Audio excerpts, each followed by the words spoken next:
أعوذ بالله من الشيطان الرجيم. بسم الله الرحمن الرحيم. مثل الذين ينفقون أموالهم في سبيل الله كمثل حبة أنبتت 7 سنابل في كل سنبلة 100 حبة والله يضاعف لمن يشاء والله واسع عليم. الذين ينفقون أموالهم في سبيل الله ثم لا يتبعون ما أنفقوا منا ولا أذى لهم أجرهم عند ربهم ولا خوف عليهم ولا هم يحزنون. صدق اللہ مولانا العظیم. اللہ تعالیٰ ارشاد فرماتے ہیں کہ اللہ کی راہ میں خرچ کرنے والوں کی مثال جیسے ایک دانہ جس کی 7 بالیاں نکلے اور ہر بالی میں 100 دانے ہو، اور اللہ تعالیٰ جس کے لیے چاہتا ہے اور زیادہ بڑھا دیتا ہے، اور اللہ تعالیٰ کشادگی پیدا کرنے والا خوب جاننے والا ہے. جو لوگ راہ خدا میں اپنا مال خرچ کرتے ہیں اور پھر خرچ کرنے کے بعد نہ تو احسان جتاتے ہیں اور نہ ہی تکلیف پہنچاتے ہیں، ایسے لوگوں کے لیے ان کے رب کے پاس بھرپور اجر ہے. ایسے لوگ نہ تو خوف سے دوچار ہوں گے اور نہ ہی غمگین ہوں گے. یہاں سے مالیات سے متعلق احکامات اور ارشادات آئے ہیں. پہلے 2 رکوع میں انفاق فی سبیل اللہ کی ترغیب اور اس کے فضائل بیان کیے گئے. پچھلی آیات میں یہ دلالت تھی کہ اللہ تعالیٰ ہی مارتے اور زندہ فرماتے ہیں، جبکہ یہاں سے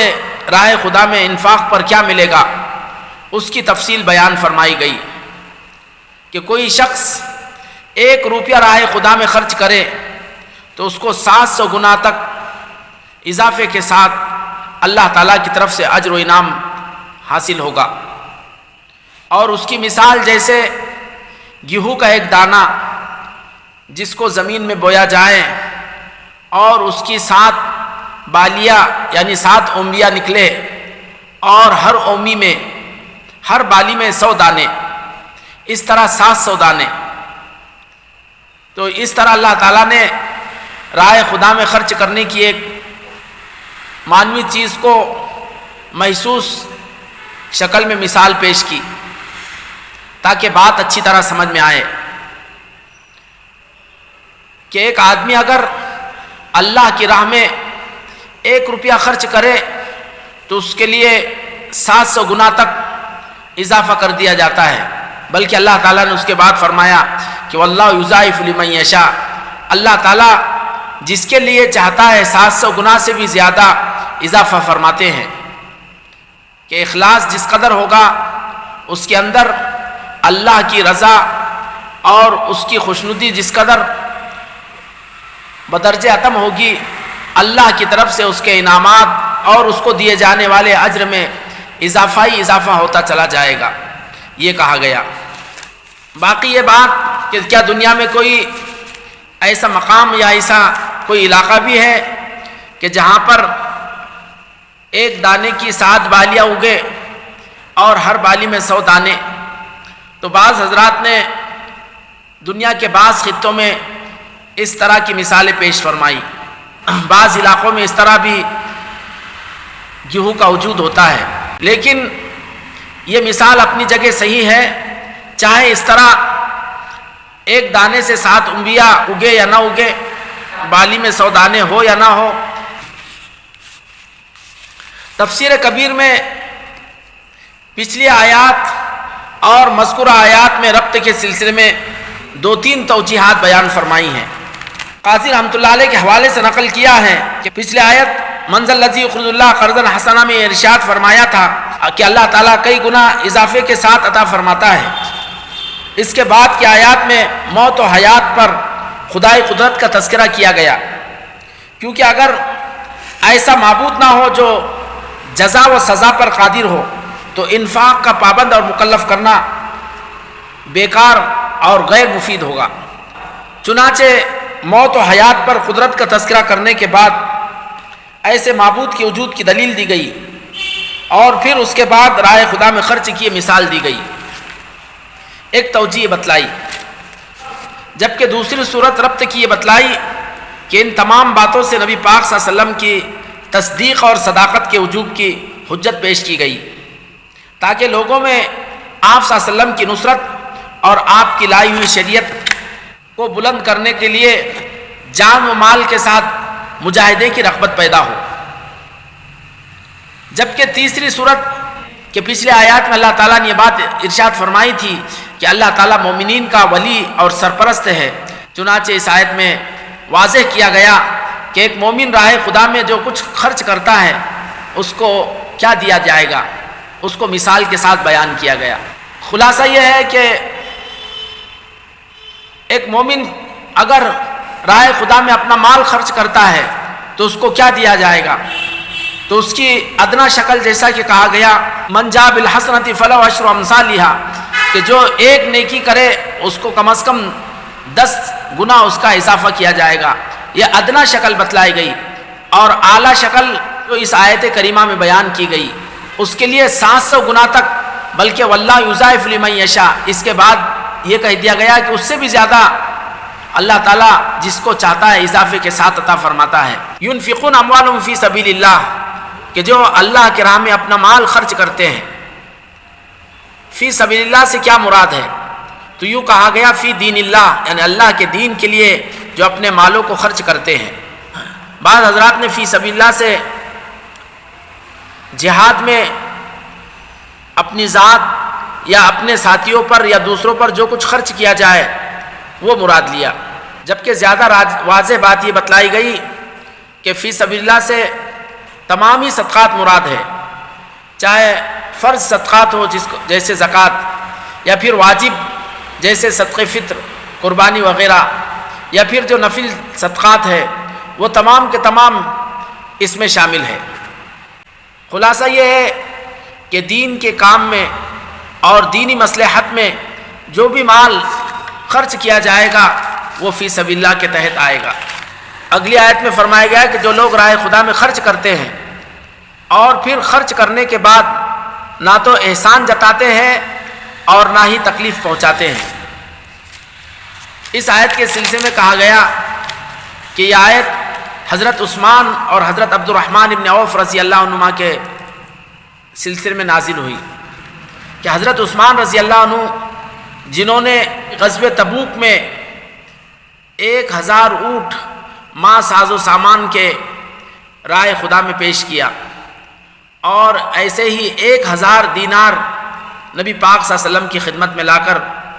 مجاہدین کی تیاری کے لیے پیش فرمایا، جس پر نبی پاک صلی اللہ علیہ وسلم عثمان رضی اللہ عنہ سے خوش ہو کر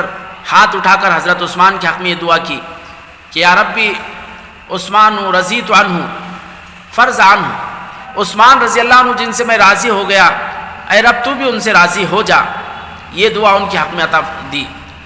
اور حضرت عبد الرحمن ابن عوف رضی اللہ عنہ نے اپنا کل آدھا سرمایہ 4000 دینار راہ خدا میں خرچ کیے، تو ان دونوں کے حق میں یہ آیت نازل ہوئی۔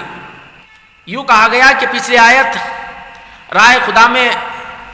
جہاد فی سبیل اللہ میں نکل کر اپنی ذات پر خرچ کرنے کے سلسلے میں نازل ہوئی، جبکہ یہ آیت راہ خدا میں دوسروں پر خرچ کرنے کے سلسلے میں نازل ہوئی کہ دوسروں پر اپنا مال خرچ کیا جائے اور ان پر کسی طرح کا کوئی احسان نہ جتائے اور نہ انہیں کوئی تکلیف نہ پہنچائے، تو ایسے لوگوں کے سلسلے میں آیت نازل ہوئی۔ واللہ عالم۔ یہاں پر 2 لفظ استعمال کیے گئے، انفق من ولا اذن، راہ خدا میں خرچ کرتے ہیں اور پھر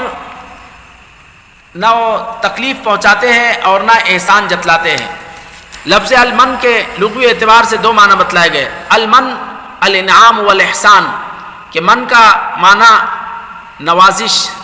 اور احسان اور اکرام کے ہوتے ہیں، جیسے کہا جاتا من علیہ فلان، کہ فلاں نے مجھ پر احسان کیا۔ ابن الانباری نے اس سلسلے میں فرمایا کہ فمنی علینا بالسلام فانما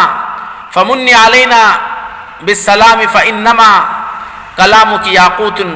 ودر منظم، کہ ہم پر سلام کر کے احسان فرما کہ بے شک تیرا کلام یاقوت اور ہار میں جڑے ہوئے موتیوں کی طرح ہے۔ آپ صلی اللہ علیہ وسلم نے فرمایا کہ ما من الناس احد امن علینا فی صحبتہ ولا ذات یدہ من ابن ابی قحافہ، ابو بکر سے زیادہ کسی نے احسان نہیں فرمایا، اپنی صحبت کے ذریعے بھی، اپنی رفاقت کے ذریعے بھی، اور ایسے ہی اپنے مال کے ذریعے۔ تو ایک معنی المن کا احسان ہے، قرآن پاک میں اس کا پر تذکرہ آیا ہے کہ فمن اللہ علینا، کہ اللہ نے ہم پر احسان فرمایا۔ جبکہ المن کا دوسرا معنی النقص من الحق والبخس، کہ حق میں کمی کر دینا اور اس میں کوتاہی کرنا، یہ معنی بھی لیا گیا۔ اسی سے وَإِنَّ لَكَ لَأَجْرًا غَيْرَ مَمْنُونَ، کہ تمہارے لیے ایسا اجر ہے جو غیر مقطوع یا غیر ممنون، کہ جو کبھی ختم نہیں ہوگا۔ اور اسی سے موت کو منون کہا گیا، جیسے ام یقولون شاعر نتربص به ریب المنون، کہ کیا آپ کو شاعر کہتے ہیں اور کہتے ہیں اس کے سلسلے میں ہم موت کا انتظار کر رہے ہیں، کیونکہ موت بھی عمر میں نقص پیدا کرتی ہے اور اعذار کو منقطع کر دیتی ہے، اس لیے موت کو المنون کہا، کیونکہ احسان جتلانے کی وجہ سے نعمت میں نقص اور کمی پیدا ہوتی ہے اور اس کے اندر تکدر اور گدلا پن پیدا ہوتا ہے، اس لیے اس کو من کہا۔ کسی کو مال دے کر اس کے بعد احسان جتلانا کئی وجہوں سے مذموم اور قابل مذمت ہے، چونکہ فقیر جو شکستہ خاطر اور ٹوٹے ہوئے دل کا ہوتا ہے، اگر اس کو کچھ دے کر احسان جتایا جائے گا تو اس کے اندر مزید کبیدگی اور شکستگی پیدا ہوگی اور اس کا دل رنجیدہ ہوگا، اس لیے عمل مذموم بتلایا۔ دوسرے، اگر کوئی شخص صدقہ و خیرات کر کے احسان جتلاتا ہے، اس کی وجہ سے حاجت مند اور ضرورت مند ایسے شخص کے صدقے اور احسان سے گریز کریں گے اور اس سے ایک طرح کی نفرت پیدا ہوگی۔ تیسرے، کہ صدقہ و خیرات کرنے والے کو ہمیشہ یہ احساس ہونا چاہیے کہ یہ جو کچھ میں عطا کر رہا ہوں، جو کچھ میں دے رہا ہوں، یہ محض اللہ کا دیا ہوا مال ہے، میری حیثیت صرف ایک سبب اور واسطے کی ہے، اصل دینے والی ذات اللہ کی ہے۔ اگر یہ احساس ہوگا تو اس کا دل منور ہوگا اور اللہ کے پاس اس کا صدقہ قابل قبول ہوگا۔ لیکن اس کے برعکس اگر یہ احساس ہے کہ جو کچھ میں دے رہا ہوں، جو کچھ میں عطا کر رہا ہوں، یہ میرا احسان ہے، یہ میرا اس پر کرم ہے، تو یہ ایک طرح کی انانیت اور اس کی غفلت اور دل کی جہالت کی ایک مثال ہوگی۔ اللہ تعالیٰ نے دے کر احسان جتلانے کو قابل مذمت بتلایا ہے، جیسا کہ اس کے بعد کی آیت میں اس کا صراحتاً تذکرہ آ رہا ہے۔ ایسے ہی اذن کہ کسی کو تکلیف نہ پہنچائی جائے، صدقہ و خیرات کرنے کے بعد جس پر صدقہ و خیرات کیا اس پر نہ احسان جتلایا جائے اور نہ ہی اسے کسی طرح کی تکلیف دی جائے، اور تکلیف کی مختلف شکلیں ہو سکتی ہیں، کہ اس کو تحقیر کی نگاہ سے دیکھا جائے یا اس زبانی اس سے کہا جائے تم پر احسان ہے، جیسے کہ آج کل کہا جاتا ہے کہ ارے فلاں تو ہمارے ٹکڑوں پر پل کر بڑا ہوا ہے، ارے وہ ہمارے ٹکڑوں پر ہی اس کی زندگی ہے۔ اس طرح کے کچوکے جو لگائے جاتے ہیں یہ انتہائی خطرناک ہوتے ہیں، انتہائی بھیانک ہوتے ہیں۔ راہ خدا میں خرچ کرنا ایک عظیم عمل ہے، لیکن اس کے لیے یہ شرط ہے اور ضروری ہے کہ انہیں نہ احسان جتلانے کی کیفیت ہو اور نہ کسی طرح سے تکلیف پہنچانے کی کیفیت ہو۔ یہ تمام باتیں ہو تو پھر ایسا صدقہ اور ایسی خیرات یہ انتہائی عظیم عمل ہوگا۔ اللہ سے ہم دعا کر اس طرح عمل کرنے کے اللہ ہم سب کو اور پورے امت مسلمہ کو توفیق نصیب فرمائے۔ آمین۔ وآخر دعوانا الحمدللہ رب العالمین۔